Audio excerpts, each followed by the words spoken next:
Hello everyone, welcome to our channel. In this video, we are going to cover some basic informations related to UGC NET. UGC NET क्या है, कौन conduct कराता है, UGC NET clear हो गया तो उसके बाद क्या प्रोसेस है, JRF क्या होता है, क्या एग्ज़ाम पैटर्न है, कितने मार्क्स का होता है, ये सब हम इस वीडियो में देखने वाले हैं। तो सबसे पहले हम आपको तीन चीज़ों के बारे में बता देते हैं, NTA, UGC एंड नेट। इन तीनों में डिफरेंस क्या होता है। सपोज कीजिए आपको कोई रूल बनाना है या लॉ बनाना है गवर्नमेंट को, तो कहाँ बनाती है गवर्नमेंट? पार्लियामेंट में, मतलब संसद में। हमारी जो संसद है वहाँ पर रूल बनाया जाता है या कोई लॉ। अब इसको इम्प्लीमेंट कौन करता है?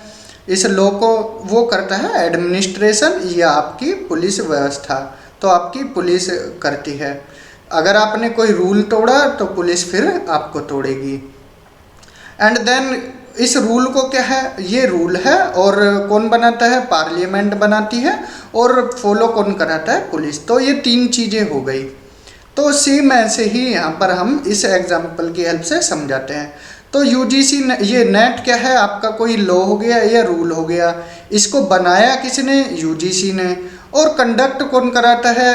ये एनटीए कंडक्ट कराती है। तो नेट क्या होता है? National eligibility test, simple. And UGC क्या है? ये यूनिवर्सिटी ग्रांट कमीशन है। और एनटीए क्या है? नेशनल टेस्टिंग एजेंसी है।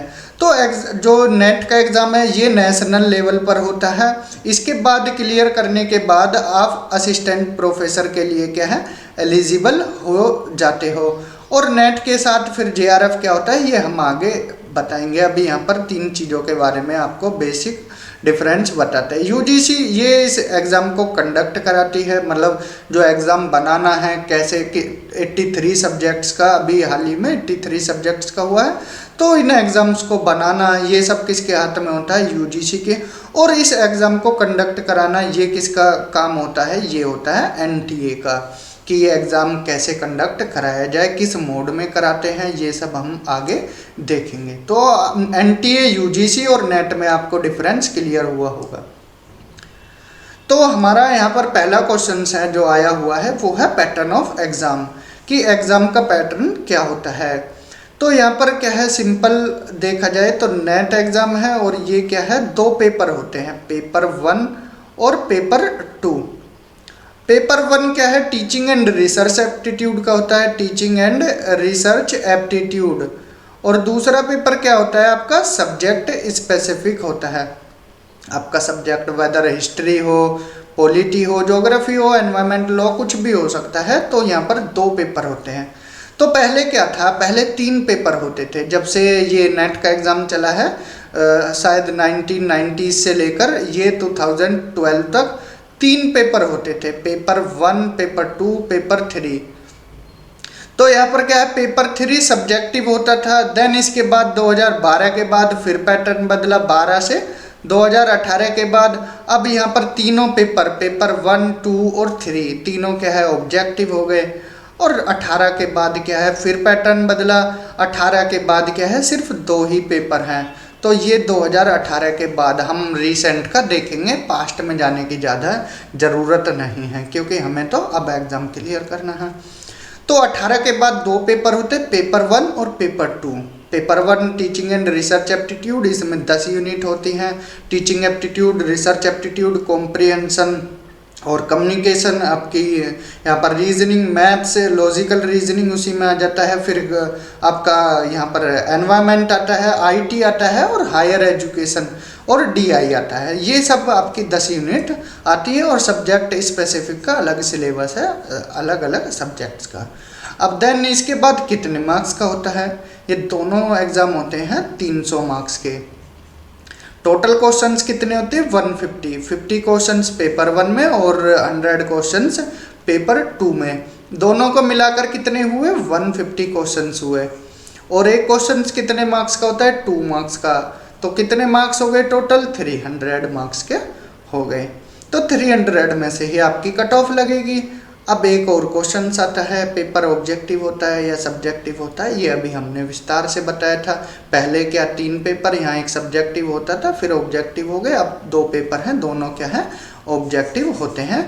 आपको MCQ दिए जाएंगे 4 ऑप्शंस, उनमें से एक टिक करना होता है। टाइम ड्यूरेशन कितनी है, यहाँ पर आपको ये सामने एक लैपटॉप होगा और PC होगा, आपको बिठा दिया जाएगा, यहाँ पर आपका रोल नंबर वगैरह देके, और यहाँ पर एक माउस लगा हुआ होगा।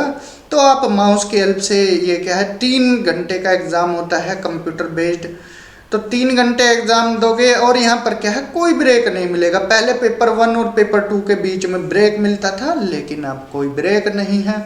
तो आप 3 घंटे बैठकर एग्ज़ाम दे सकते हो। आप चाहे पेपर 1 को 2 घंटे दे सकते हो या पेपर 2 को 1 घंटा दे सकते हो, या रिवर्स कर सकते हो, आपकी मर्जी है। 90 मिनट्स में पेपर 1 या 90 मिनट्स में पेपर 2, डिपेंड ऑन योर्स।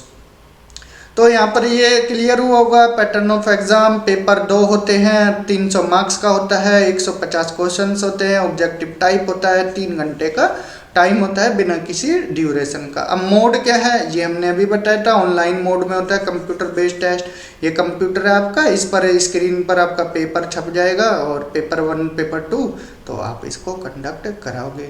तो यहाँ तक आपका कोई डाउट नहीं होना चाहिए। देन मूव करते हैं आगे। तीसरा क्वेश्चन है हमारा मीडियम ऑफ क्वेश्चंस पेपर, कि मीडियम क्या हिंदी में होता है या फिर इंग्लिश में होता है, कौन सी लैंग्वेज में होता है। तो आपका पेपर क्या है 2 लैंग्वेज, इंग्लिश और हिंदी में होता है।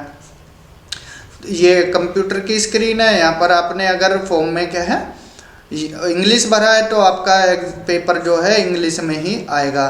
तो उसके बाद क्या है, फिर अगर आपको हिंदी में देखना हो, ज़रूरत पड़ जाती है, तो यहाँ पर एक ऑप्शन आता है लैंग्वेज का। आप यहाँ पर इंग्लिश और हिंदी लिखा होगा, चूज़ कर सकते हो कोई सा भी।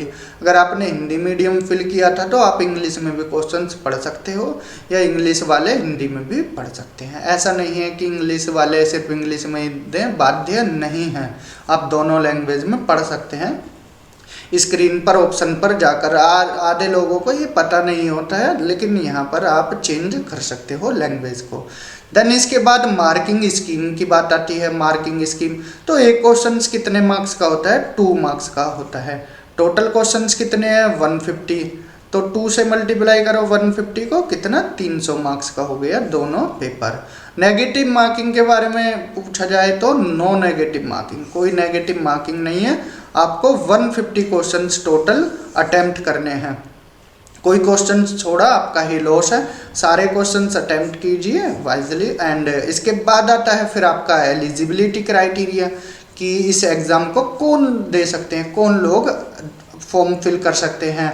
तो यहाँ पर बात आती है जो जिसकी पोस्ट ग्रेजुएशन हो चुकी है, या फिर वो पोस्ट ग्रेजुएशन से कर रहा हो या कर रही हो।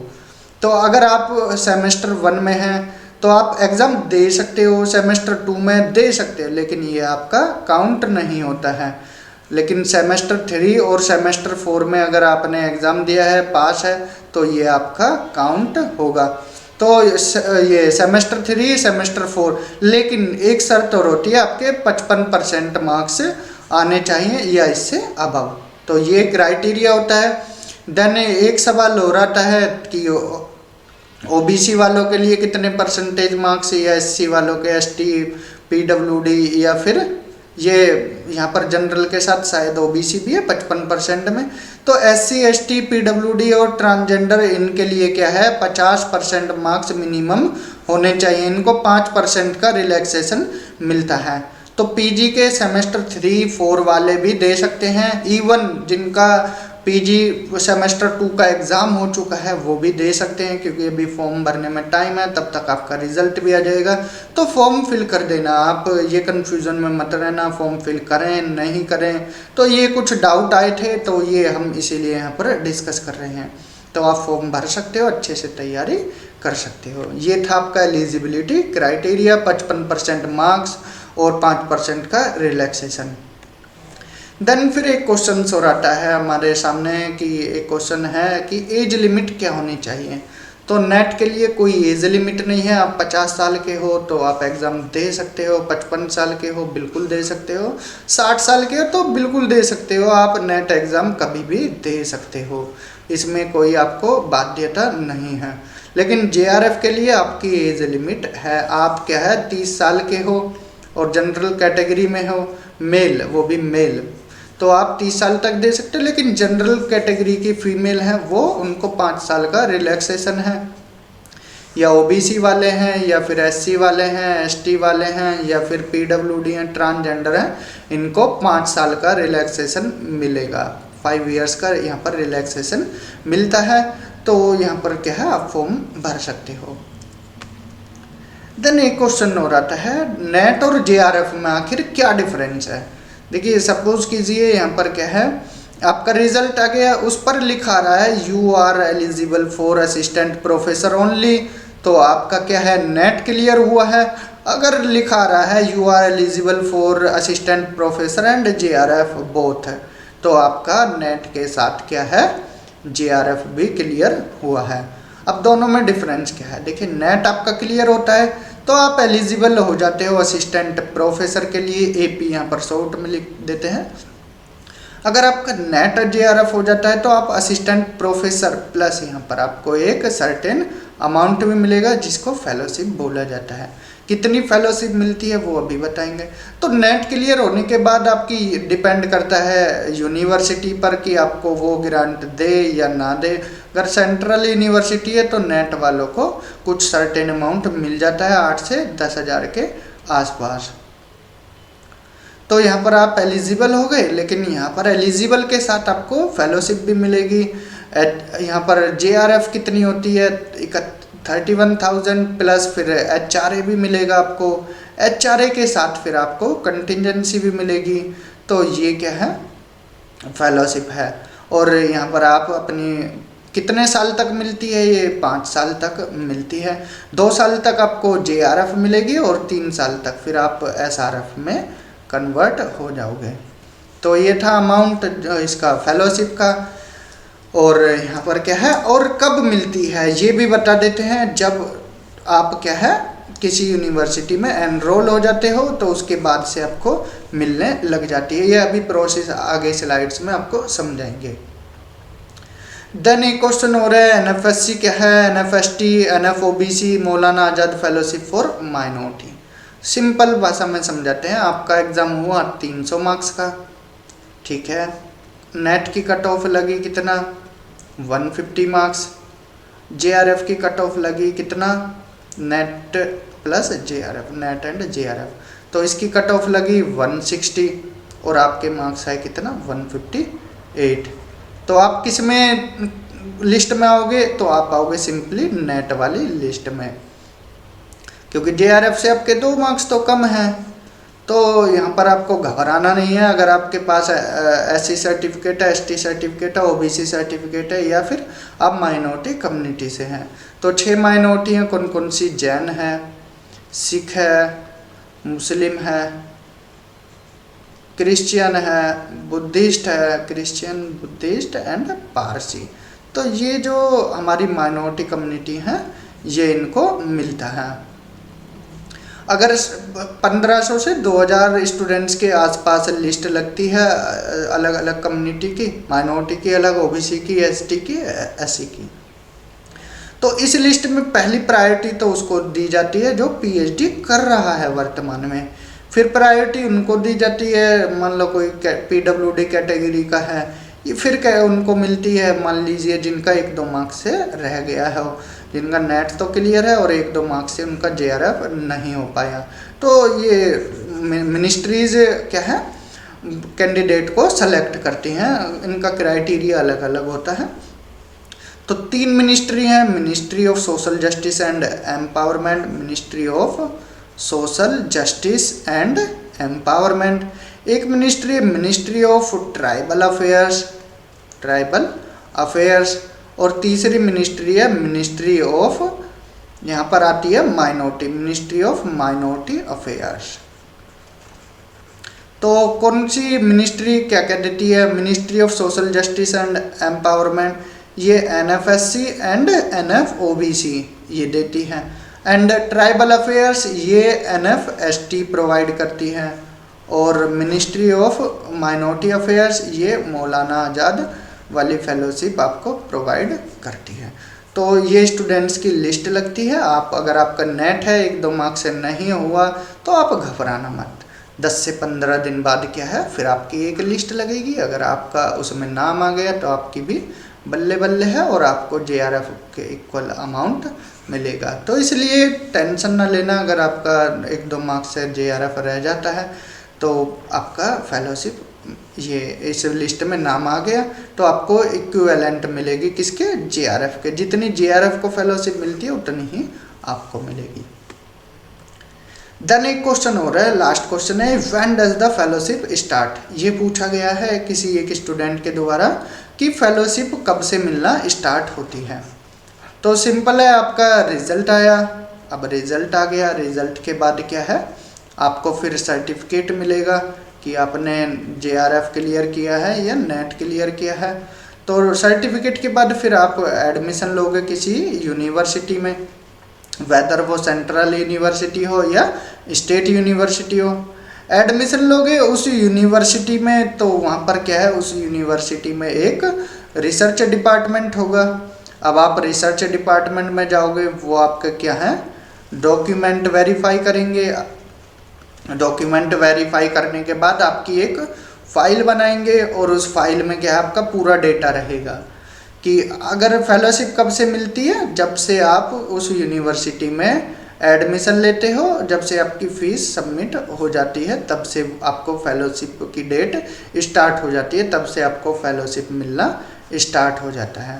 किसी यूनिवर्सिटी में कोर्स वर्क के बाद मिलती है, किसी यूनिवर्सिटी में कोर्स वर्क के ड्यूरिंग में ही मिलती है। तो ये पूरा प्रोसेस है फेलोशिप का कि कब कैसे मिलती है। अगर अभी भी कोई डाउट हो तो आप कॉल कर सकते हो। तो आज के लेक्चर में हमने ये कुछ बेसिक 6 से 10 क्वेश्चंस देखे जो पूछे गए हैं स्टूडेंट्स के द्वारा। अगर कोई और भी क्वेश्चंस हो तो हम आपके सामने एक लेक्चर और लेके आएंगे। सिलेबस पर ऑलरेडी हमारा एक लेक्चर बना हुआ है, वो आप देख सकते हो। पेपर 1 का सिलेबस क्या होता है, और अगर आपका पेपर 2 में कोई भी सब्जेक्ट है तो वो आप डाउनलोड कर सकते हो UGC की वेबसाइट से। आपने मास्टर्स किया है, आपकी कमांड उस सब्जेक्ट में होगी ही। सिलेबस से रिलेटेड कोई डाउट, रिजल्ट से रिलेटेड, रिजल्ट आपका ये जो दिसंबर 2022 वाले हैं उनका रिजल्ट 2-4 दिन में आ जाएगा। टेंशन ना लीजिए, पैनिक ना होइए, जैसे ही रिजल्ट आएगा हम आपको इन्फॉर्मेशन प्रोवाइड कर देंगे। तो सिलेबस पर एक लेक्चर है और ये हमने कुछ जानकारियाँ देखी हैं। स्ट्रेटजी पर भी एक लेक्चर बना हुआ है, क्या स्ट्रेटजी होनी चाहिए फर्स्ट अटेम्प्ट में, आप कैसे UGC नेट क्लियर कर सकते हो। तो ये दोनों लिंक हम आपको डिस्क्रिप्शन में दे देंगे। तो आज के लेक्चर में इतना ही। अगर लेक्चर अच्छा लगा हो तो ज़्यादा से ज़्यादा शेयर कीजिए और चैनल को सब्सक्राइब कीजिए। Thank you, have a good day.